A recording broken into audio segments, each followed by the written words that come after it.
The essence of Kabbala can be summed up in 3 words: Rahmana, Liba, Bai. Hashem wants your heart. In our modern world, many of us are unfortunately far from our own hearts, knowing who we truly are and what our purpose is on this earth. In Kabbala, the deepest secrets are concealed within the recesses of the self.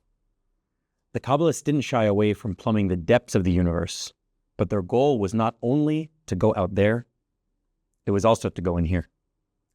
The mystical maps they sketched are themselves guides to understanding our experience of life on the most fundamental level. The world we live in today often obscures our best attempts to arrive at true self-understanding.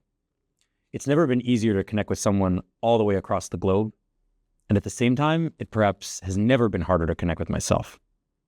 Increasingly, we judge and are judged based on appearances rather than substance. Becoming vulnerable and in touch with who we really are is then doubly hard.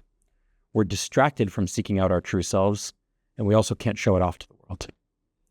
For too many of us, we begin to welcome distractions which take us away from being in touch with ourselves. Introspection forces us to confront the difficult parts of our lives and the lack we feel. The fear that in the great scheme of things, I simply don't matter. Kabbala is the art of recalibrating our perspective around what matters most, cultivating a point of view that reveals a sacred and fulfilling approach to life itself. So in this series, we will learn how to cultivate this spiritual perspective, which sends us into ourselves through the writings of the Baal HaSulam, Rabbi Ashlag, in his introduction to the Zohar.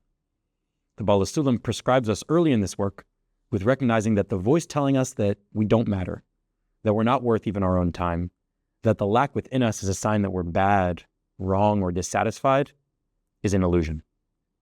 He writes that a clear-thinking individual must realize that the truth is the opposite of what it appears on the surface. He must conclude that we're good and that we are the loftiest of creatures. We're of infinite significance. We are worthy of the craftsman who made us. Any flaws in our bodies, whatever explanations we might offer for them, ultimately stem from the Creator who created us with all our human nature. So what's the first mission of walking the Kabbalistic path? It's to recognize that we matter so much more than we ever could have imagined. We were made by an infinite being who imbued us with an infinite purpose. And this isn't only speaking about the best parts, what I love about myself the most. It's exactly the opposite.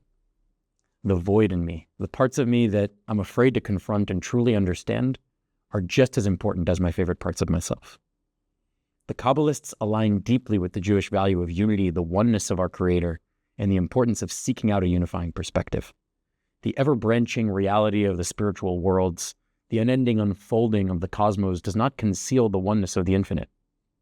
Why should my inner being be any different? If we can see how each part of us works in concert to create a bigger whole, it will reveal the roadmap within us to a greater, more spiritual, and more fulfilled life.